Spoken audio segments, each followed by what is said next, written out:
Bienvenue sur Analyse du Monde, la chaîne dissidente qui donne des informations peu connues et multithématiques.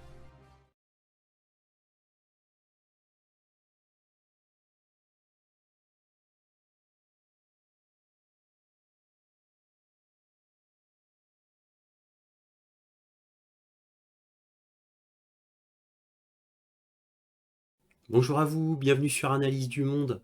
Comme d'habitude, si cette vidéo vous plaît, un petit pouce, un abonnement, un commentaire, c'est très important pour moi. Et éventuellement un petit don, lien dans la description, cela m'aide à publier régulièrement. Il y a aussi une nouveauté que j'ai mise en place parce que comme on me l'a demandé sur ProtonMail à moult reprises, donc cette fois je le mets en place. Donc vous pouvez me parler directement une demi-heure ou une heure pour me poser toutes vos questions concernant tout ce que vous voulez, absolument tout ce que vous voulez. Et les modalités sont dans la description. Donc allez dans la description pour voir comment faut-il faire pour pouvoir me joindre directement. Voilà. Donc merci à tous de votre soutien à Analyse du Monde, aussi appelé Réinformation sur le monde.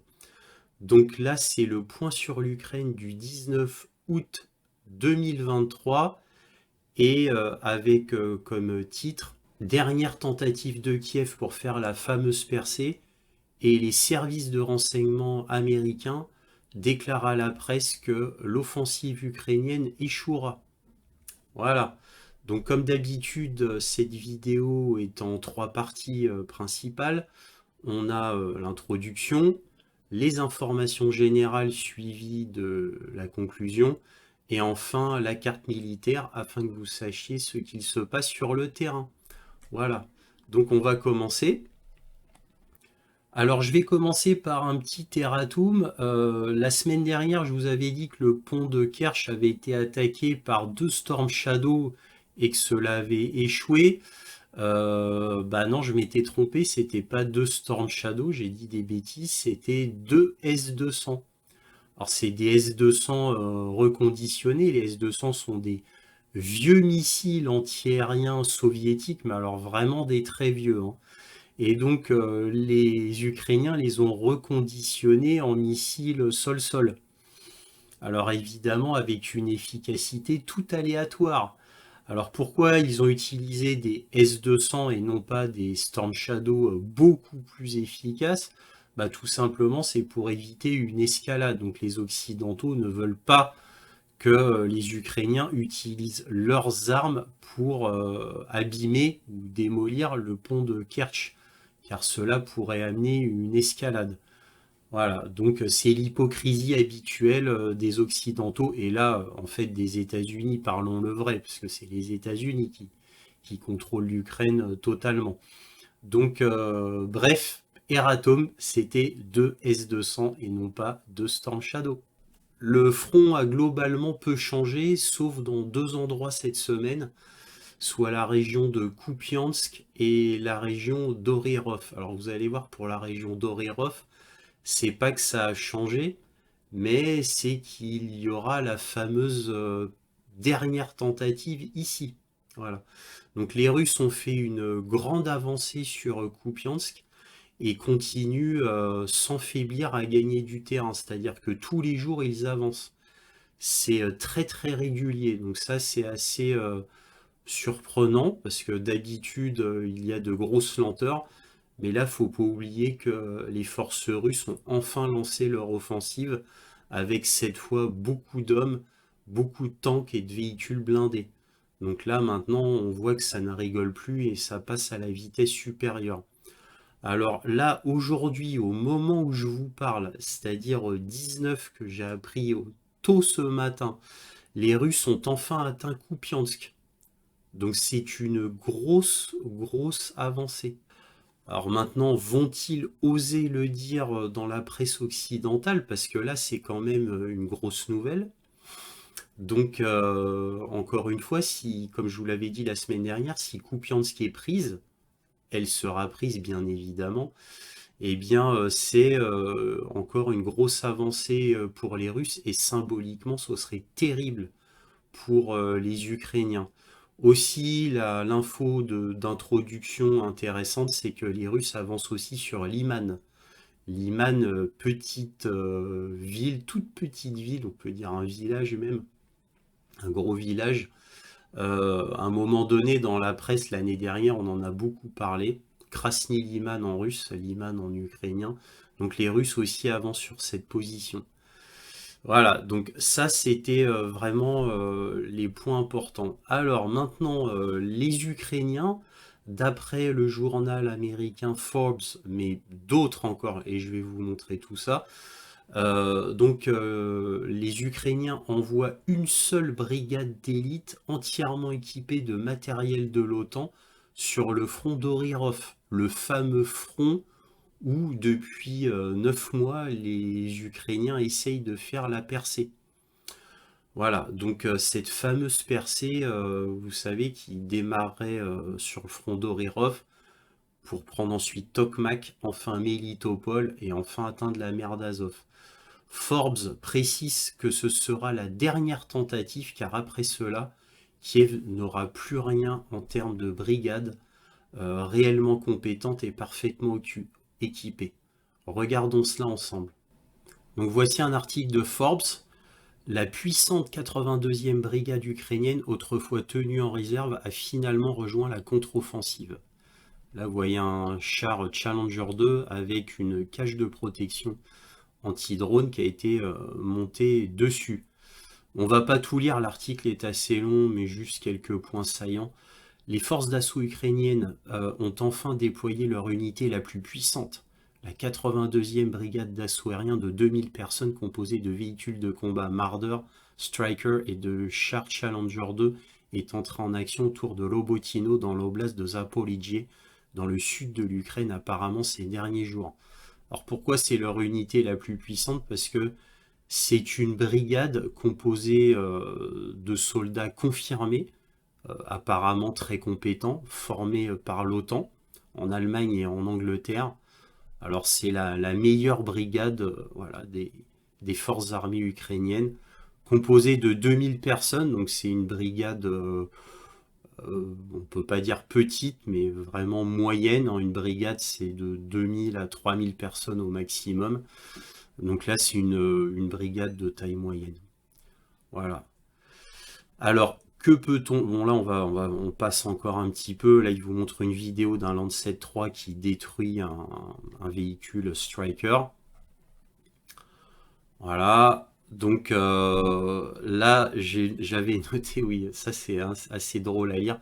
Des drones russes ont été repérés, au moins un des drones russes ont repéré au moins un des 90 Strikers de la 82e brigade ainsi qu'un de ses 40 véhicules de combat chenilles Marder de fabrication allemande. Les Russes n'ont apparemment pas localisé les 14 anciens chars britanniques Challenger 2 de la brigade. Mais nous savons que les chars de 69 tonnes se rapprochent de la ligne de contact. Donc là, bah oui, forcément que bon, bah, les drones survolent la ligne de front. Là, ça montre que les Challenger 2 n'étaient pas sur la ligne de front. Donc ils arrivent sur la ligne de front. Voilà. Alors là, ils vous mettent que le char Challenger 2 fait 69 tonnes. Il faut savoir que c'est le char le plus lourd du monde. Voilà, parce qu'il est extrêmement blindé. Voilà. Et que peut-on lire à la fin? Si les Russes de Lobotino peuvent tenir bon et endurer ce qui est susceptible d'être une augmentation majeure mais temporaire de la puissance de combat ukrainienne, ils pourraient éventuellement se retrouver en mesure de riposter aux Ukrainiens, une fois que les brigades de renfort auront quitté le front. Car la ligne de front n'aura pas de remplaçant, voilà, ou de remplacement. Parce que comme c'était dit dans l'article, c'est la seule et unique brigade qu'ils ont comme ça, si bien équipée et si bien formée. C'est-à-dire que si celle-ci tombe, il n'y a personne pour les remplacer. Vous voyez, là par exemple, c'est noté. Mais les Marines finiront par avoir besoin de repos et on ne voit pas quelles forces peuvent les remplacer. Bien que l'Ukraine dispose toujours de brigades territoriales et de gardes nationales non engagées, ces formations manquent généralement de la puissance de feu et de la formation qui rendent les brigades Marines si efficaces. Donc vous voyez, Forbes, c'est un des grands journaux américains. Hein. Donc pour que il lance ça, c'est déjà que c'est un signe. Mais je vais vous montrer un deuxième article. Regardez cet article de MSN. La dure réalité, la dernière offensive de l'Ukraine a échoué. Donc voilà, donc là vous avez le résultat de ce qui s'est passé, c'est-à-dire que cette fameuse brigade de 82e, la 82e brigade ukrainienne, la meilleure qu'ils ont, eh bien cela a échoué malheureusement pour les Ukrainiens. Donc le point clé de l'article, la froide et dure vérité dans la guerre entre la Russie et l'Ukraine aujourd'hui est que l'offensive de dernière minute de Kiev a échoué et qu'aucune pirouette ne changera le résultat. C'est dur hein, quand même comme titre. Hein. C'est dur. Hein. Et enfin, l'image de début de vidéo. Les agences de renseignement américaines admettent que l'offensive ukrainienne échouera. Et là, vous avez noté que les Américains, là, pour une fois, ils ont dit la vérité. Voilà. Donc, depuis le début de l'année, les médias américains présentent l'offensive de printemps de l'Ukraine comme un tournant décisif dans la guerre. Il est devenu clair cependant que cette offensive n'a produit qu'une débâcle sanglante malgré la mort de dizaines de milliers de soldats ukrainiens. L'armée ukrainienne n'a même pas réussi à franchir la première ligne défensive mise en place par l'armée russe. Vous imaginez un peu ce que titre un média occidental? C'est dingue, hein. Cette image fixe d'une vidéo publiée par les forces armées russes montre des chars de combat Léopard 2 et des véhicules de combat d'infanterie Bradley. Bradley, c'est les véhicules blindés américains, détruits qui ont été utilisés dans le cadre des opérations d'offensive d'Ukraine. Vous imaginez un peu là le... Voilà ce que disent les médias occidentaux maintenant. Donc ça vous donne l'image globale, le tournant des médias occidentaux qui voient que c'est fini. C'est fini. Et je vous rappelle, là, dans cet article, malgré la mort de dizaines de milliers de soldats ukrainiens, l'armée ukrainienne n'a même pas réussi à franchir la première ligne défensive mise en place par l'armée russe. Donc, encore une fois, le ministère de la Défense russe avait raison, puisqu'il clamait la semaine dernière 43 000 morts côté ukrainien. C'est confirmé par un média occidental. Et pour qu'un média occidental dise cela, c'est que vraiment, vraiment ça va mal. Alors toujours pour vous montrer l'ambiance, on va continuer dans les articles, encore quelques-uns, après je passerai à ma petite conclusion. Que lit-on dans The New Voice of Ukraine, qui est un des journaux principaux de l'Ukraine, hein, je vous le rappelle. Alors que la contre-offensive ukrainienne de 2023 est en cours, l'Ouest commence à penser à l'offensive du printemps 2024. Vous voyez, c'est déjà c'est la fin là. Les stratèges militaires et les décideurs politiques de tout l'Occident commencent déjà à réfléchir à une offensive du printemps 2024 par les forces armées ukrainiennes, a rapporté le Wall Street Journal du 13 août. Et oui, parce que tout cela commence très très mal. Donc évidemment, on reporte au printemps 2024 et comme ça, les gouvernements occidentaux se disent bon, de toute manière, la guerre sera finie depuis longtemps d'ici là. On fait que des promesses, on ne les tiendra pas, bien évidemment, concernant les livraisons d'armes, comme je vous l'ai déjà démontré la semaine dernière, puisque tout est livré au compte-gouttes, ce qui prouve déjà que les gouvernements occidentaux, bien sûr, ne sont pas totalement impliqués. Je vous ai déjà dit à maintes reprises pourquoi ils ne sont pas réellement impliqués dans cette guerre. Je ne vais pas y revenir, je l'ai dit beaucoup trop de fois. Mais tout ça, c'est pour vous montrer que même un journal ukrainien le dit. Donc quand un journal ukrainien dit que l'Occident pense à une offensive en 2024, au printemps 2024, vous vous doutez bien que c'est une autre façon de dire, même si le journal fait semblant de ne pas comprendre, c'est une autre façon de dire, c'est terminé, on remet ça au calendrier grec et on verra bien ce qui se passera. Le Washington Post, les services de renseignement américains affirment que l'Ukraine ne parviendra pas à atteindre l'objectif clé de l'offensive. Bon, là, on a vu que c'était exact. Hein. Ça, c'était il y a 2 jours, le 17 août. Contrecarré par des champs de mines, les forces ukrainiennes n'atteindront pas la ville de Melitopol dans le sud-est du pays. Une plaque tournante vitale pour le transit russe, selon une évaluation des services de renseignement américains. Là, c'est le Washington Post. Hein. Voilà. Maintenant, The New Voice of Ukraine, encore le journal. L'Ukraine pourrait rejoindre l'OTAN en échange d'une cession de territoire, dit le responsable de l'alliance de l'OTAN. Un des responsables de l'alliance de l'OTAN. Parce qu'en fait, qui dit ça, bon, je ne vais pas vous lire tout l'article, mais qui dit ça, c'est le directeur de cabinet de l'OTAN. C'est pas Jens Stoltenberg qui dit ça. C'est pas le chef de l'OTAN, mais son directeur de cabinet qui s'est permis de dire ça. C'est-à-dire le directeur de cabinet dit « Ah bah ce serait bien qu'on négocie avec les Russes pour que les Russes, bon, en gros, gardent leur territoire, hein, déjà occupé, mais qu'en échange, l'Ukraine, le reste de l'Ukraine, passe dans l'OTAN. » Alors évidemment, ce serait inacceptable que ça soit pour le côté russe ou le côté ukrainien, bien évidemment. Alors inutile de vous dire que 24 heures après cette déclaration, le directeur de cabinet donc a fait un mea culpa et dit non, c'est pas ce que je voulais dire, je m'excuse, tralali, tralala. Mais tout ça encore, c'est un signe.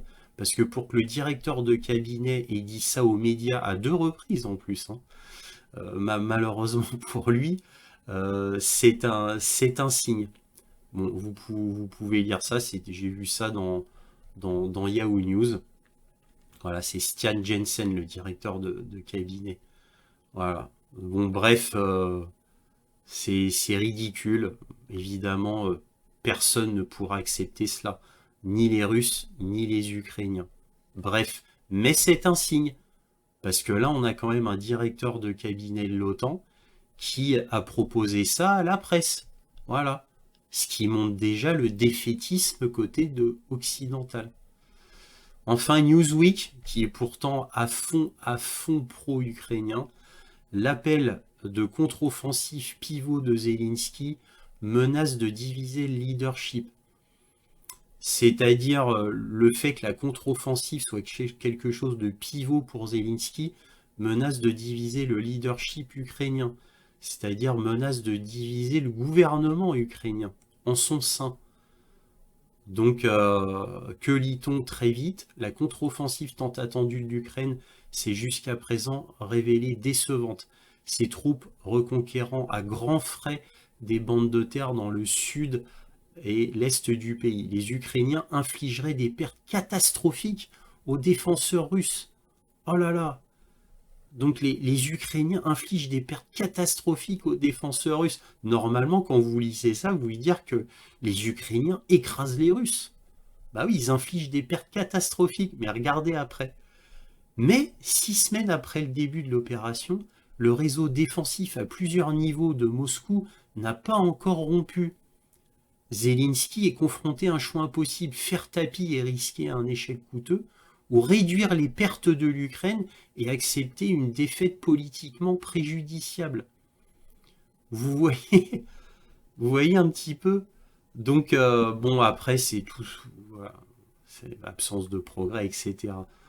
Vous voyez, là, Newsweek, qui est pro-ukrainien à fond, hein, vous voyez comment la presse occidentale marche sur des œufs. Ils savent pas comment danser, là.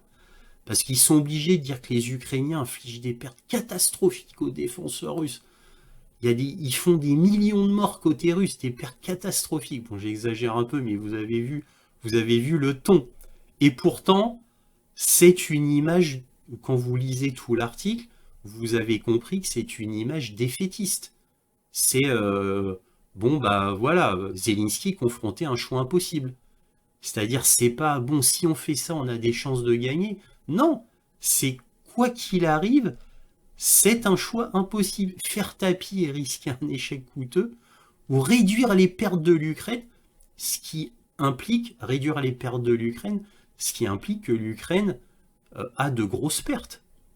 Et pourtant, les pertes sont côté russe, hein, ici, si on lit ici. Bon, vous voyez un peu la euh, mentir au niveau des médias occidentaux, ça va jusqu'à un certain point. Au bout d'un moment, on se contredit. Au bout d'un moment, évidemment, les arguments deviennent paradoxaux. Au bout d'un moment, on ne peut plus. Et la réalité rattrape évidemment tous les médias mensonges possibles. La réalité est tenace. Et à la fin, elle gagne. Bon, bref, c'est tout ce que je vous dis depuis des mois et des mois. Évidemment, fallait pas être grand clair de toute manière pour deviner le résultat de la guerre en Ukraine, tout simplement. À chaque fois, tout se confirme. Alors, autre information impressionnante, vous allez voir pourquoi. Des secteurs industriels de Dnipro ont été touchés, anéantissant l'usine de Yuzmash, où l'Ukraine devait fabriquer des missiles et éventuellement des drones. Alors, bon, bah, évidemment, c'est une grosse perte pour l'Ukraine. Alors, je vous rappelle que le gouvernement ukrainien, pour quasiment toutes les attaques, maintenant c'est quasi systématique de drones et de missiles, il les arrête quasiment tous à 100%. Voilà. Donc, ça, c'est nouveau. Donc maintenant, il les arrête presque tous, hein. Je tenais à vous le signaler. Alors maintenant, je vais vous montrer une vidéo d'un habitant qui a filmé donc le bombardement de l'usine de Yuzmash. Et vous allez voir à quel point les systèmes antiaériens ukrainiens sont efficaces. Je vais vous montrer ça.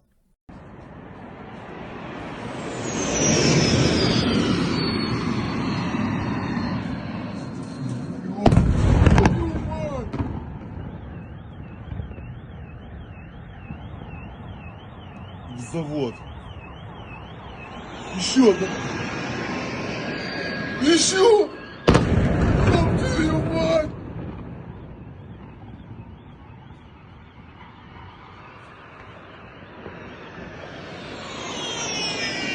Еще!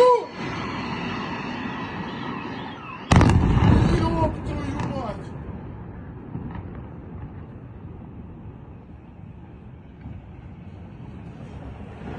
Еще!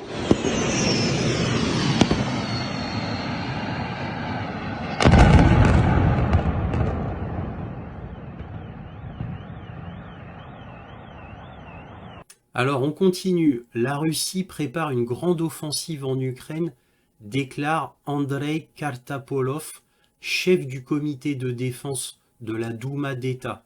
Il déclare, je cite, quant à l'offensive, il faut créer les conditions et ce processus est en cours. Alors c'est exact, hein, on le voit qu'elle est en cours sur Kupiansk, région dans laquelle la grande armée russe qui avait effrayé le ministère de la Défense ukrainien et qui l'avait dit d'ailleurs publiquement, ben, a déjà commencé son offensive progressivement. Alors pourquoi progressivement et pourquoi les Russes ne jettent pas toutes leurs forces comme ça? Ben, encore une fois, ça a été décidé il y a plus d'un an par le général Sourovikine. C'est une guerre d'attrition. C'est-à-dire, ils attaquent tout en faisant le moins de dégâts possible de leur côté. C'est-à-dire, ils attaquent quand ils sont sûrs d'avoir toutes les forces pour submerger l'ennemi afin de minimiser les pertes. Donc ils avancent lentement mais sûrement. En gros, c'est un peu comme le proverbe le lièvre et la tortue, hein.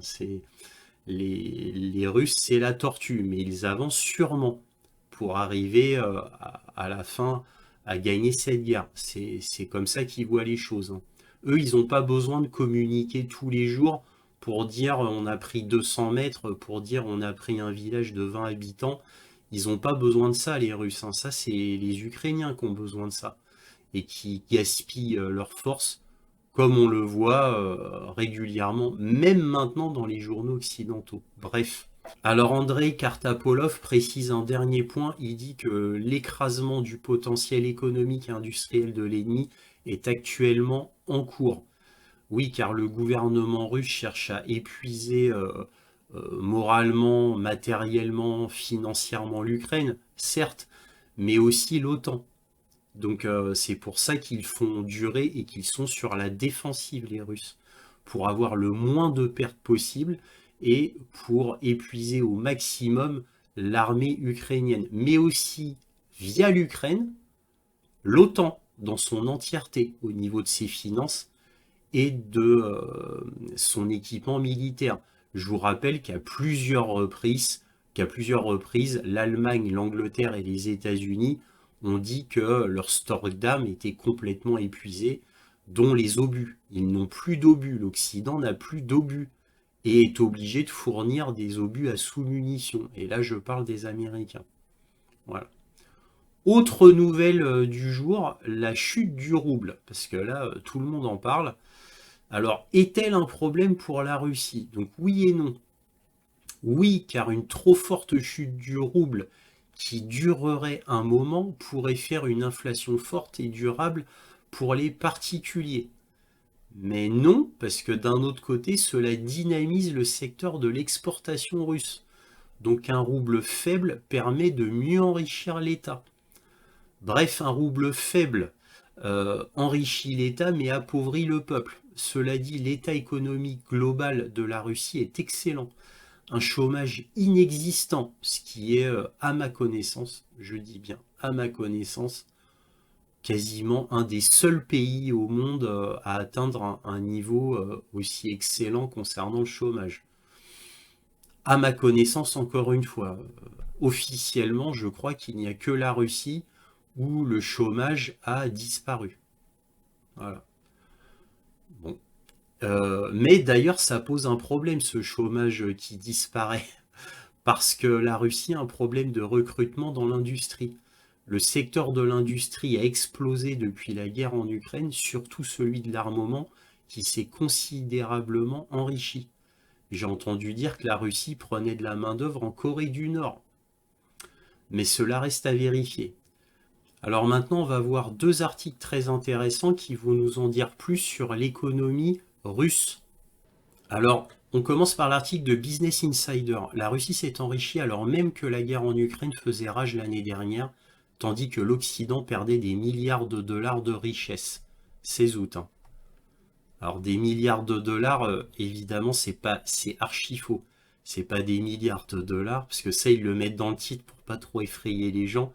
On verra plus bas que c'est des milliers de milliards de dollars que l'Occident a perdu. On le verra plus bas. Donc que lit-on? Les Russes se sont enrichis l'année dernière alors même que la guerre en Ukraine faisait rage, tandis que les États-Unis et l'Europe perdaient des milliards de dollars à rapporter UBS. On va voir que c'est faux. La Russie a ajouté 600 milliards de dollars de richesse totale, a constaté la Banque suisse dans son rapport annuel sur la richesse mondiale.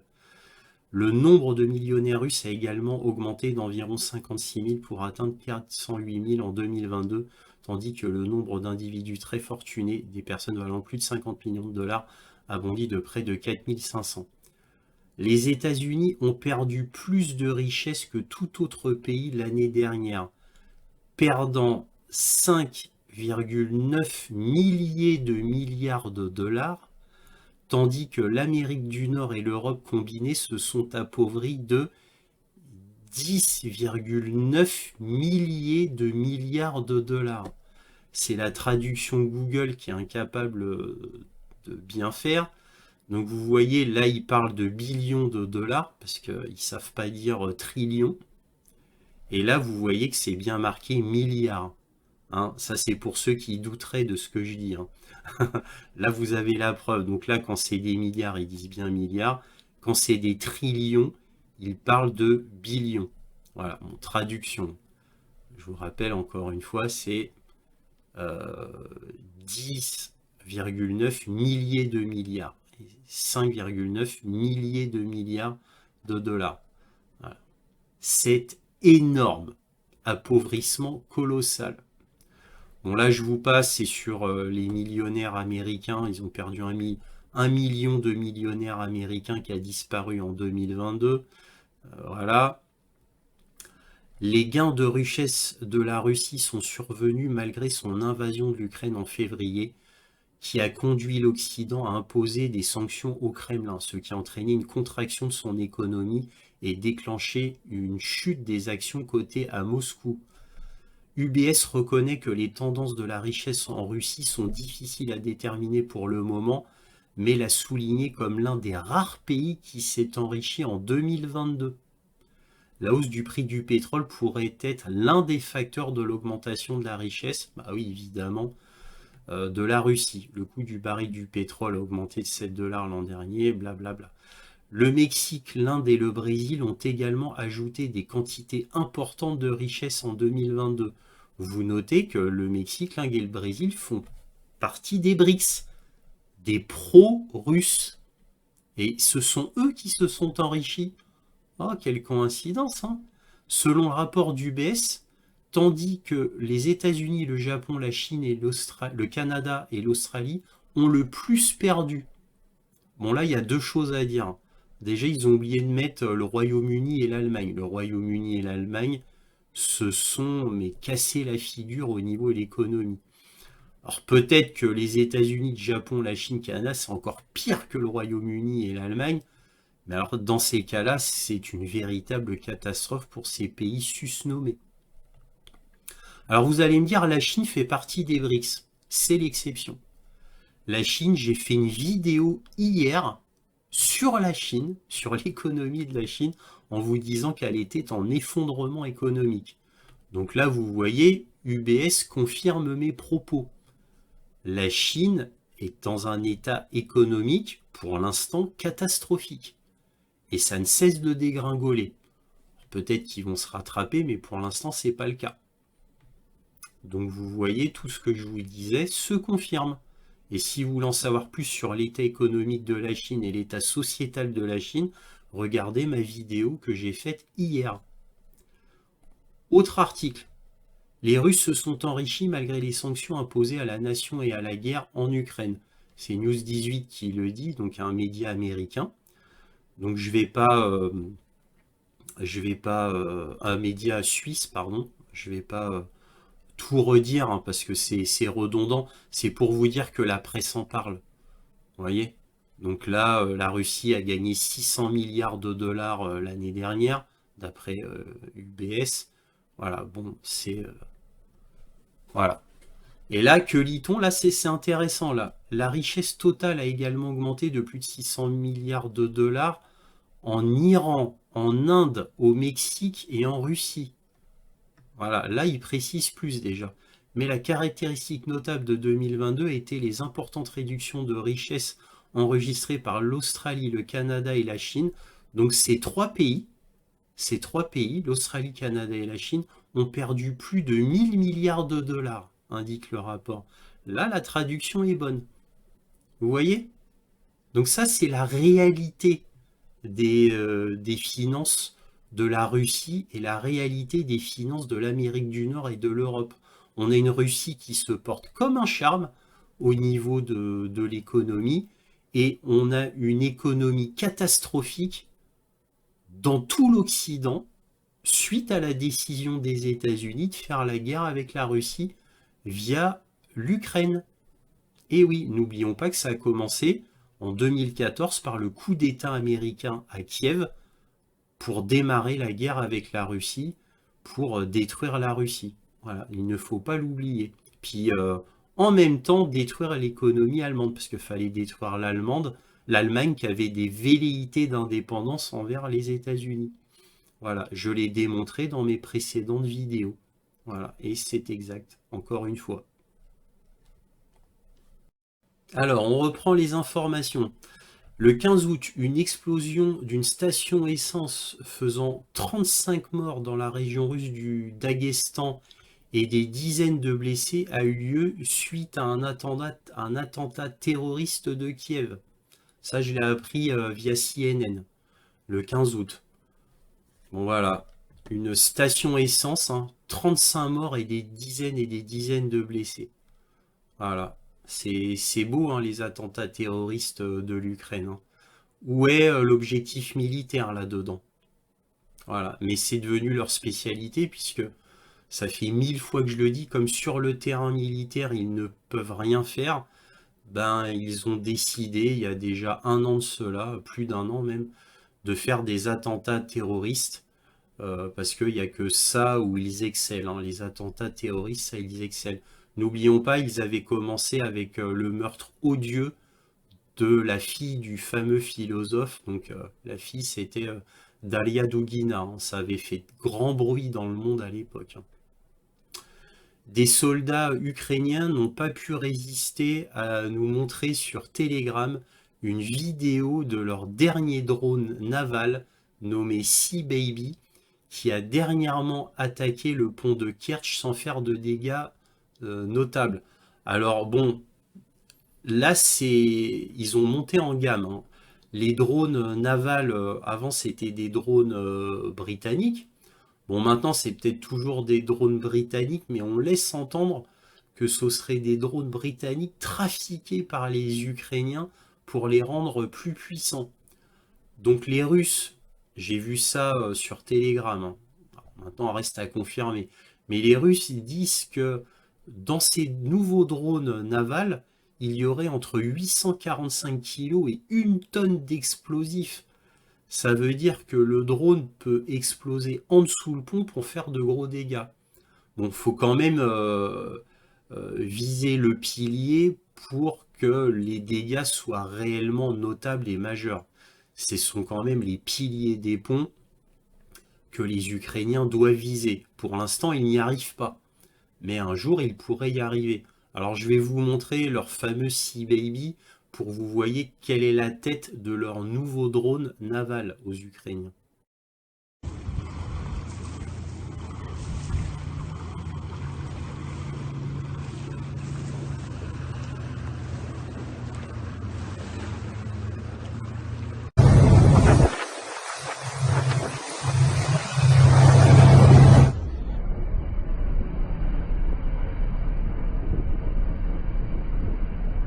Alors bon, on va voir là un exemple de propagande ukrainienne où ils mentent sans vergogne. C'est-à-dire, ils mentent carrément à la face du public, ils publient un mensonge officiel, énorme. Alors c'est presque à se tordre de rire parce que on voit les médias occidentaux qui, eux, disent la vérité et donnent une gifle à ces médias ukrainiens. Donc je vais vous montrer les preuves en images, c'est presque à se tordre de rire, hein. Alors on commence par l'article d'Ukrainska Pravda. Ukrainska Pravda, maintenant que vous connaissez bien. C'est un de mes journaux de référence pour l'Ukraine, puisque je lis plusieurs journaux ukrainiens. Je lis Ukrainska Pravda, Ukraine Forum et The Kyiv Independent. Voilà, c'est les 3 journaux que je lis quotidiennement concernant l'Ukraine par les Ukrainiens. Et là, que lit-on? Au 13 août, les Russes ont répandu la désinformation sur l'inspection des navires et les coups de semonce en mer Noire. Et là, vous voyez le navire. Fake news, fausse information. Voilà. Donc, Informe Napalm, une communauté internationale du renseignement, c'est à se tordre de rire, hein. Informe Napalm, une communauté internationale du renseignement. Bon, en gros, c'est des blogueurs pro-ukrainiens. Voilà, c'est un peu comme l'agence Oryx. Je vous rappelle qu'Oryx, c'est 2 blogueurs basés aux Pays-Bas qui avant étaient à la tête de l'organisme Bellingcat. Bellingcat qui était une agence de vérification des faits. Vous voyez, pro-Occident à fond. Donc vous voyez, c'est ridicule. Donc Inform Napalm, c'est comme Oryx ou Bellingcat. C'est du grand n'importe quoi. Voilà. Et que dit-il?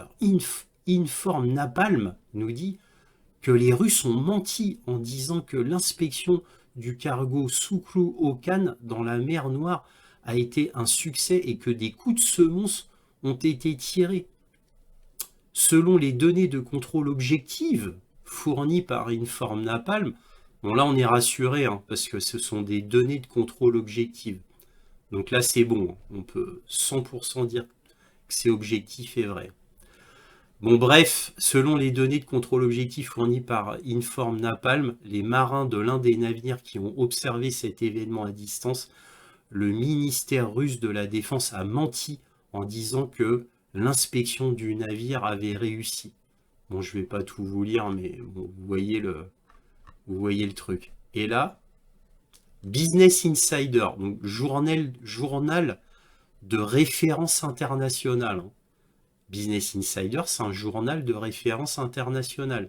C'est comme Reuters ou Bloomberg. Que lit-on?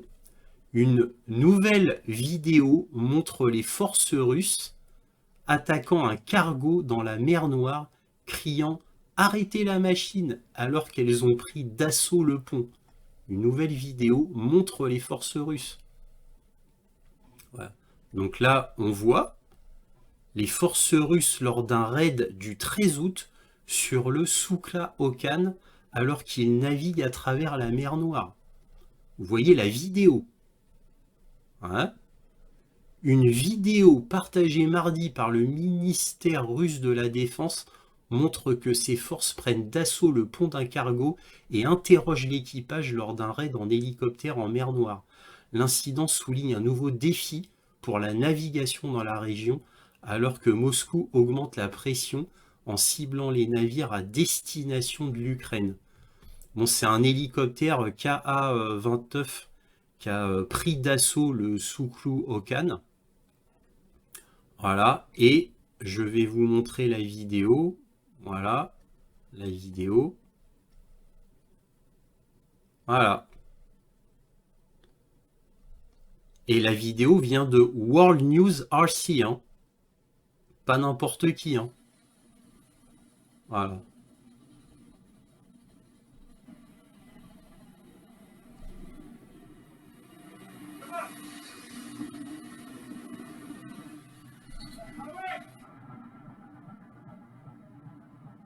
Stop machine! Stop machine!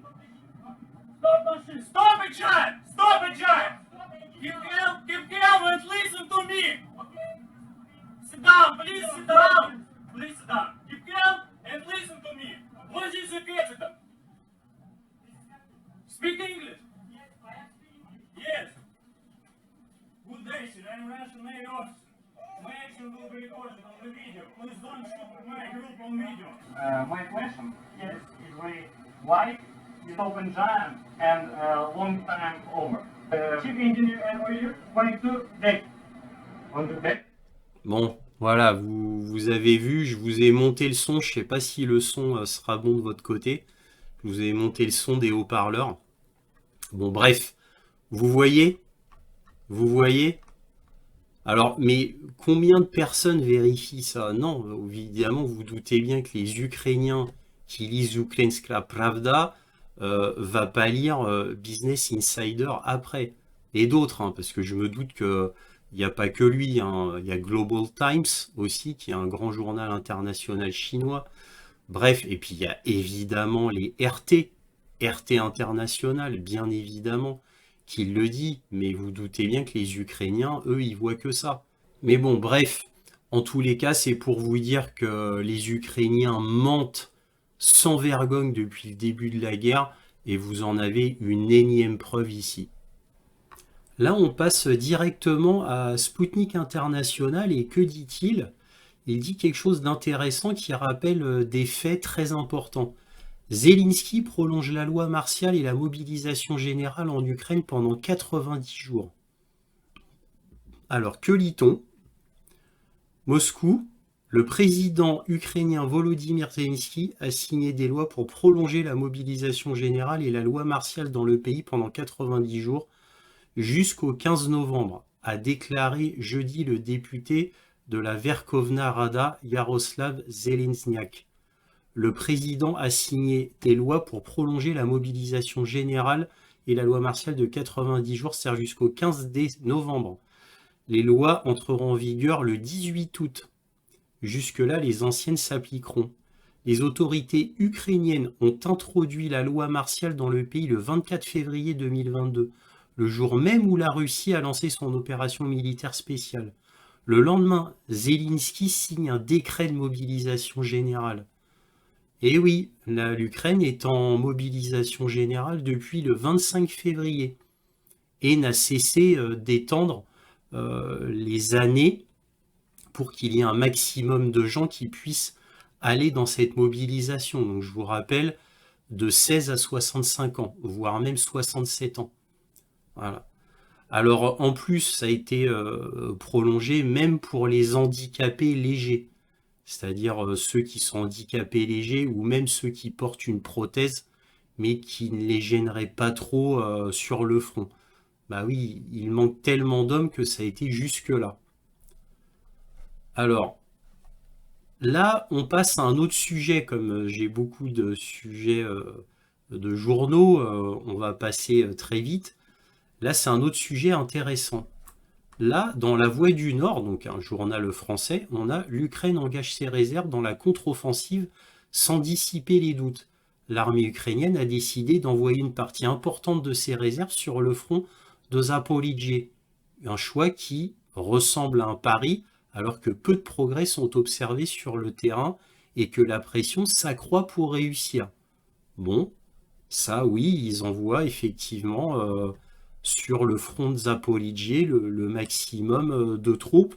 C'est le fameux front, comme je l'ai nommé, Zaporijie-Donetsk. Voilà. Donc qui est entre l'oblast de Kherson et l'oblast de Kharkov dans le nord. Hein. Alors, que lit-on? Et là, ça confirme. On a un journal que j'utilise jamais, qui est un journal ukrainien qui est RBC Ukraine. Alors, que lit-on? L'Ukraine déploie des réserves dans la direction de Liman-Kupiansk pour dissuader les Russes. Alors, oui, ça c'est vrai aussi, je vous l'avais dit la semaine dernière. Comme les Russes font une attaque sur Kupiansk et que là, ils ont réussi à atteindre la ville, juste à l'atteindre, hein, c'est tout. Eh bien, les Ukrainiens paniquent et font ce qui était prévisible, c'est-à-dire ils prennent le gros de leurs troupes qui est entre Zaporijie et Donetsk et ils les font remonter sur Liman-Kupiansk. Effectivement. Donc ce qui fait que, comme je vous l'avais dit en début de vidéo, les brigades, certaines brigades remontant vers le nord pour pouvoir contrer cette grande offensive entre guillemets russe, eh bien ils se dégarnissent sur la zone de Zaporijie, exactement là où ils veulent faire leur percée. Donc ce qui rend leur percée d'autant plus impossible, bien évidemment. Là, on a The New Voice of Ukraine, la nouvelle voix de l'Ukraine, sur Yahoo News. L'Ukraine déploie des réserves pour renforcer le front de Kupiansk. Donc là, l'Ukraine à nouveau renchérit en disant bah oui, effectivement, on envoie des troupes de la zone Zaporijie vers Kupiansk, parce que Kupiansk est en train d'être prise. Voilà, donc ça c'est confirmé. Et là, on passe à un tout autre sujet, donc excusez-moi, je vais un petit peu vite, parce qu'il y a quand même beaucoup d'articles. Là, dans Ukrainska Pravda, donc le fameux journal ukrainien, que lit-on de très intéressant? L'ex-major général des services de sécurité ukrainiens, condamné à 5 ans de prison pour avoir appelé à renverser le gouvernement ukrainien. Donc, ça date un peu, ça date du 22 septembre. Mais j'ai réussi à retrouver ça, parce que moi, j'avais jamais vu ça. Donc ça veut dire que dès le début, entre guillemets, l'année dernière, ça n'allait pas dans le gouvernement ukrainien. Et rappelez-vous, Zaloujny, qui par 3 fois avait dit publiquement qu'il demandait un retrait des forces de Bakhmout pour éviter le hachoir à viande. Et Zaloujny qui devait être viré. Et le ministère de la Défense, là, présentement, va être viré. Bon, il va être muté en tant qu'ambassadeur ukrainien à Londres. Voilà. Donc, déjà, ça va mal au sein du gouvernement ukrainien. Et là, on le voit. L'ex-major général des services de sécurité ukrainiens, c'est un ponte. Hein. C'était il n'y a pas si longtemps que ça. Hein. Et là, étonnamment, regardez, l'ex-major général des services de sécurité ukrainiens, 22 septembre, et là, l'ex-major général des services de sécurité ukrainiens, condamné pour trahison, lundi 14 août. Vous notez la bizarrerie de la chose? Alors, c'est pas le même homme, hein. C'est pas le même homme, hein, bien évidemment. C'est pas le même homme. Donc, il y en a un condamné à 5 ans de prison pour avoir appelé à renverser le gouvernement ukrainien le 22 septembre. Et là, le lundi 14 août 2023, l'ex-major général, voilà, donc ça devait être son remplaçant, condamné pour trahison. Alors, trahison, inutile de vous dire qu'en Ukraine, la trahison, on n'est pas condamné à 5 ans. Hein. Alors là, c'est Valéry Shaitanov, ancien général de division du service de sécurité ukrainien, SSU, a été condamné à 12 ans de prison pour avoir été reconnu coupable de trahison, tentative d'acte de terrorisme et possession de munitions. Vous voyez? Valéry Shaitanov. L'ex-major et l'autre, l'ex-major, c'est Alexander Tretiak, donc c'est pas le même homme. Mais vous voyez, 22 septembre 2022. Et là, c'est un autre homme, toujours au même poste. Hein. Donc ça veut dire que ces gens-là, quand ils voient ce qui se passe réellement au gouvernement, eh bien, ils font des actes de trahison. Ce qui est quand même un signe énorme, énorme que vraiment au sein du gouvernement ukrainien, c'est vraiment le bordel. Ça se passe extrêmement mal. Parce que là, on a quand même des personnes de très très haut niveau. Imaginez-vous, le premier qui a été viré, là, Alexander Tretiak, vous imaginez qu'après un poste pareil, ils ont mis quelqu'un de confiance, donc lui, pour le remplacer. Parce que ils ont été condamnés pour la même chose, hein, quasiment. Pour la même chose, hein, pour avoir appelé à renverser le gouvernement ukrainien. Bon, lui, il n'a pas appelé, lui, il a carrément essayé de faire, lui. Voilà, tentative d'acte de terrorisme, coupable de lui, là, il a essayé d'agir. Mais vous voyez à quel point, quand même, cela se passe mal au sein du gouvernement ukrainien, et ces exemples sont quand même très édifiants. Alors ensuite, on a un autre point fort intéressant, on a l'Allemagne qui prévoit de donner 5,5 milliards de dollars d'aide militaire annuelle à l'Ukraine jusqu'en 2027. J'ai appris ça dans The Kyiv Independent. Donc l'Allemagne prévoit 5,5 milliards de dollars d'aide à l'Ukraine annuelle jusqu'en 2027. Alors la question c'est pourquoi l'Allemagne fait cela? Alors tout simplement parce que ce gouvernement fait partie totalement de l'État profond, totalement aux ordres des États-Unis, comme cela a été prouvé lors de l'explosion des Nord Stream par les États-Unis. Explosion ayant pour conséquence d'avoir scellé le destin de l'Allemagne. En effet, comme je l'ai démontré dans une vidéo déjà, qui prouvait tout cela, document à l'appui même, le but des États-Unis via la guerre en Ukraine était aussi de détruire l'économie allemande devenue trop puissante. Pas seulement d'affaiblir la Russie. Voilà. Pas seulement de détruire la Russie, puisqu'à la base, ils voulaient détruire la Russie, quoi, en faire un État croupion.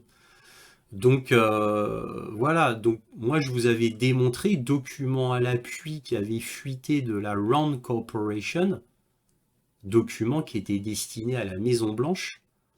Eh bien, je vous avais montré ce document original qui prouvait que les États-Unis voulaient détruire l'Allemagne économiquement. Voilà.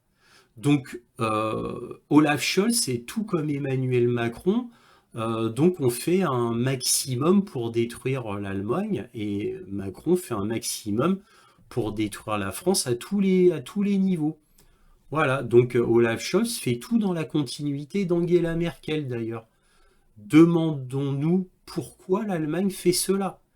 Quel est son intérêt à faire cela? Aucun. Aucun. À part obéir aux États-Unis qui est leur maître, ils n'ont aucun intérêt à faire cela. Voilà. Et Olaf Scholz, est-ce qu'il a consulté les Allemands pour cela? Non. A-t-il consulté les Allemands en leur demandant est-ce qu'il serait bon de reconstruire les Nord Stream? Parce que je vous rappelle que les Russes ont dit nous, on est capable de reconstruire les Nord Stream, de tout réparer. On est capable de le faire en moins de 6 mois. Voilà. A-t-il demandé aux Allemands de bien revivre, de bien réindustrialiser son pays après la destruction des Nord Stream? A-t-il demandé? Non. Il préfère que l'Allemagne crève et bien suivre les ordres des États-Unis. Est-ce qu'Olaf Scholz a demandé la conclusion finale de la Suède et du Danemark sur l'explosion des Nord Stream? A-t-il demandé ce rapport? Non. Personne n'en parle. Aucun média ne parle du rapport de conclusion des Nord Stream. Rien. Personne n'en parle. C'est une affaire qui doit être oubliée, les Nord Stream. Ça doit être oublié. Eh oui. Voilà. Bref, pas de référendum en Allemagne, exactement comme il n'y a pas de référendum en France. Et d'ailleurs, il n'y a aucun référendum en Europe, à l'exception peut-être de la Suisse, quoi, même certainement de la Suisse. Mais à part la Suisse, à ma connaissance, je dis bien à ma connaissance, il n'y a pas de grand référendum qui est fait en Europe. Aucun. Voilà. Mais alors, quels seraient les intérêts des Américains alors? Ben, un autre intérêt évident, donc affaiblir la Russie, et c'est tout. Donc l'Allemagne a toujours été le paillasson des États-Unis depuis 1945. Voilà, je vous rappelle que les forces américaines en Allemagne sont gigantesques, qu'il y a des bases en Allemagne incroyables par leur nombre et leur taille. L'Allemagne n'est pas souverain dans son pays. Il n'est pas souverain. Il y a tellement de troupes américaines en Allemagne que c'est quasiment un autre État américain, l'Allemagne. Faut pas l'oublier. C'est comme l'Italie. Hein. Ouais, faut pas l'oublier. Ou le Japon. Voilà. Donc voilà, mais l'Allemagne avait des velléités d'indépendance parce que malgré tout, Angela Merkel, sur la fin de sa carrière, tout d'un coup s'était pris des ailes en se disant bah tiens, l'Allemagne est devenue tellement puissante qu'on va peut-être pouvoir s'émanciper des États-Unis. Donc elle a insisté pour la construction des Nord Stream. Voilà, c'était son seul acte d'émancipation, Angela Merkel. Hein. C'était son seul acte. Hein. Après, tout le reste, tout ce que l'État profond lui a demandé, elle l'a fait. Hein. Bien évidemment. Voilà. Mais ça, c'était trop pour les États-Unis déjà. Donc, pour prendre aucun risque, pour être sûr que les États-Unis contrôlent bien l'Europe et que ça ne soit pas l'Allemagne qui contrôle l'Europe, parce que c'était le cas, là, hein, l'Allemagne contrôlait l'Europe. Hein. Effectivement. Hein.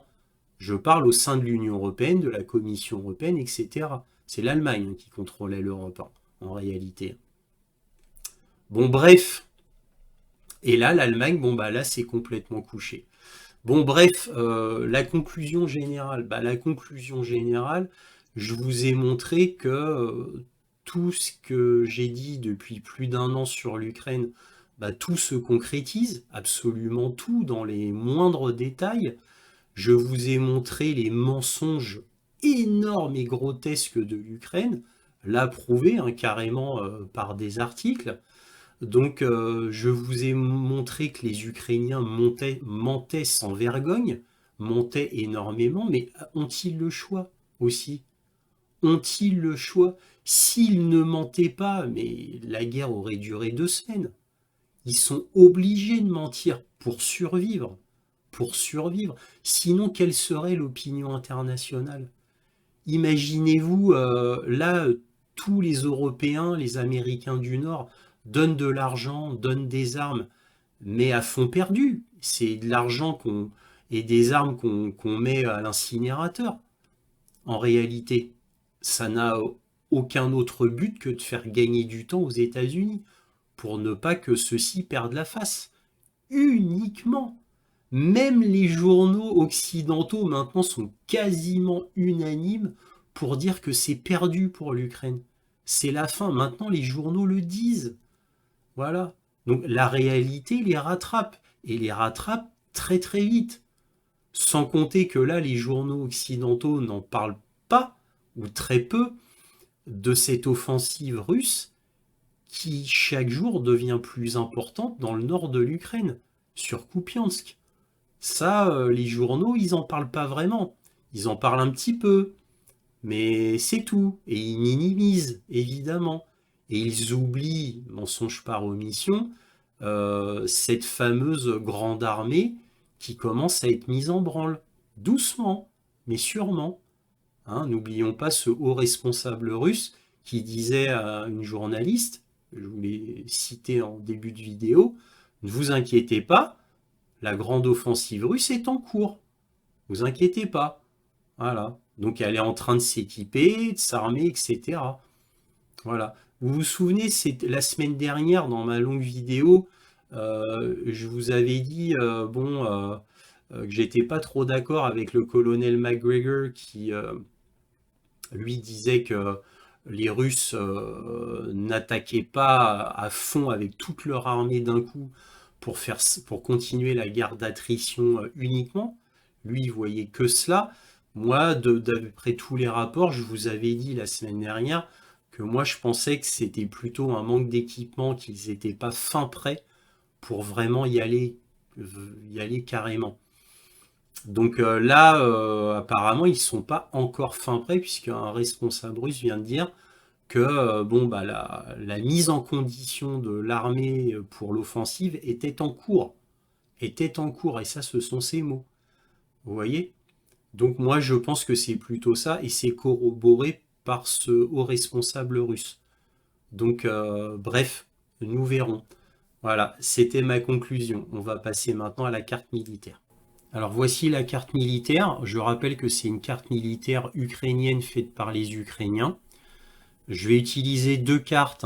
Je vais réutiliser l'ancienne carte qui est beaucoup plus claire et celle-ci aussi pour vous montrer évidemment le front tel qu'il est aujourd'hui. Je vais jongler avec les deux cartes. Bon, là d'abord, il faut savoir que le pont de Kerch a été touché par deux S-200. Voilà, donc il y a quelques jours, et non pas deux Storm Shadow comme je vous l'avais annoncé la semaine dernière. C'était une erreur de ma part. Voilà, donc des missiles qui ont été reconditionnés en missiles sol-sol, alors que ce sont normalement des missiles sol-air. De très très vieux missiles. Bref, donc ici, pont de Kerch, il s'est passé des petites choses, mais le pont de Kerch est toujours disponible pour les voyageurs, hein, il n'est pas fermé. Là où il se passe vraiment des choses, c'est sur deux endroits. On a bien sûr sur Orirov, puisque c'est là où ça chauffe le plus. C'est là où la 82e brigade d'élite ukrainienne, donc la meilleure brigade qu'ils avaient, a attaqué et a échoué. Voilà. Alors on ne sait pas s'ils ont tous été massacrés, si une partie a été tuée et qu'il y a une retraite, on ne sait pas. On sait juste que ça a échoué, c'est tout ce qu'on le sait par les médias occidentaux eux-mêmes. C'est tout ce qu'on sait. Voilà. Donc je vous rappelle que c'est ici que la percée ukrainienne doit théoriquement se faire, donc atteindre Tokmak, Melitopol et la mer d'Azov. Voilà. Donc évidemment, ils en sont loin. C'est une carte ukrainienne. Hein. Donc évidemment, tout ça est faux. Alors ils sont bien avancés jusque-là, mais ensuite ils ont fait une retraite, puisqu'ils n'ont pas tenu tout ce terrain, bien évidemment. Donc là, on va passer à une autre carte qui est beaucoup plus claire. C'est celle que j'utilisais avant. Donc là, ce que je vous ai montré, c'était la zone d'Orirov, ici. Et ce qui était intéressant à dire, et ce que je ne pouvais pas voir sur l'autre carte, qui est malheureusement trop imprécise, voilà, ça c'est une vraie carte militaire. La chose à préciser, c'est que là, les Ukrainiens veulent reprendre Robotino, qui est ici. C'est le but. Voilà. Alors ils essayent, hein, mais pour l'instant, ils n'ont pas réussi. Alors, bon, en tout cas, ils essayent, mais ils n'ont toujours pas réussi à prendre Lobotino, qui est là vraiment leur objectif premier, là dans l'urgence. C'est ce qu'ils veulent essayer de faire. Là où ça chauffe aussi sur le front que je nomme Zaporijie Donetsk, hein, moi c'est comme ça que je nomme ce front-là, hein, pour que ça soit clair. Là où ça chauffe ici, c'est sur Velika Novosilka. Donc c'est ici. Voilà. Donc en fait là, les Ukrainiens mettent beaucoup de force pour essayer de prendre ou de reprendre comme on voudra Stala-Mosquée. Alors Stala-Mosquée, bon bah c'est là où ils essayent de reprendre. Alors à un moment ils avaient repris et ils ont perdu. Là pour l'instant c'est une zone neutre, c'est une zone grise. Ils n'ont pas repris Stala-Mosquée. Toujours pas. Voilà. C'est comme le point Rabotino à côté là. Voilà, ici c'est leurs deux points, là, leurs deux objectifs principaux au moment où je vous parle. Voilà. Donc alors maintenant pour le reste, bon là je peux vous garder l'ancienne carte parce qu'il ne s'est pas passé grand chose. Là les Ukrainiens essayent de faire de passer sur trois fronts ici. Ils essayent de passer sur trois fronts ici pour essayer d'entourer Bakhmut. Bon, ça échoue, ça avance pas, mais ni d'un côté ni de l'autre, hein. Ni d'un côté ni de l'autre. Par contre, ce qui est bon ici à dire, c'est un peu plus au nord, donc on va un peu zoomer. C'est ici, voilà, sur Avdiivka. Alors Avdiivka, bah, les Russes avancent tout doucement. Alors je vous avais déjà annoncé il y a un moment que la route n'était plus vraiment praticable la route de ravitaillement n'était plus vraiment praticable parce que évidemment les Russes du côté nord et du côté sud la bombardaient. Mais sauf que maintenant il y a de la présence russe ici. Donc ça c'est tout nouveau, hein, ça vient de sortir. Donc il y a de la présence russe ici, donc la route est encore plus bloquée qu'avant. Avant, c'est pas qu'elle était bloquée physiquement, c'est qu'elle était extrêmement dangereuse pour le ravitaillement d'Avdiivka. Elle était extrêmement dangereuse. C'était physiquement possible, mais très dangereux. Maintenant, physiquement, c'est, d'après ce que je sais, d'après les derniers rapports, ce serait même plus possible de ravitailler Avdiivka. Voilà.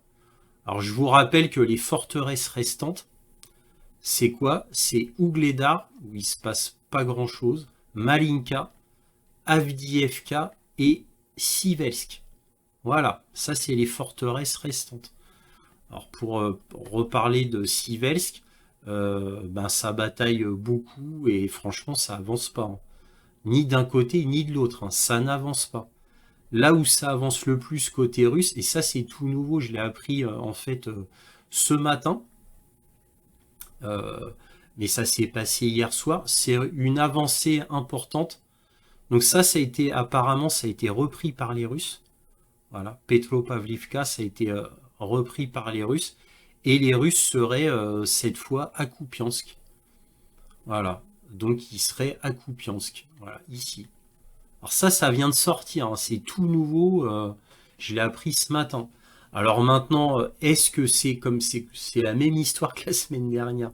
Est-ce que c'est une troupe d'avant-garde qui a été jusque-là, ou est-ce que c'est l'armée? Moi, d'après ce que j'ai compris, c'est vraiment l'armée qui aurait atteint Kupiansk.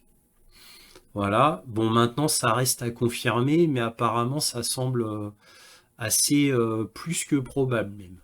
Ça semble vraiment quasi confirmé. Mais bon, on va attendre encore un peu, histoire d'être sûr. Mais bon, voilà à peu près ce qu'on pouvait dire concernant la carte militaire. Donc pas grand chose, là on va revenir à la carte militaire à jour entre guillemets côté ukrainien. Bon, pas grand chose à en dire, en fait c'est surtout les pertes ukrainiennes qui sont absolument énormes, surtout ici. Et le fait que la 82e brigade a échoué. Voilà, c'est surtout ça la grosse nouvelle et l'avancée importante, régulière des Russes sur Kupiansk. C'est ça le plus important à dire concernant la carte militaire. Voilà, c'est fini. Si cette vidéo vous a plu, un petit pouce, un abonnement, un commentaire pour me dire ce que vous en avez pensé et éventuellement un petit don, lien dans la description, cela m'aide à publier régulièrement. Merci à tous de votre soutien à Analyse du Monde, aussi appelé Réinformation sur le monde sur YouTube, et toujours, soyez curieux.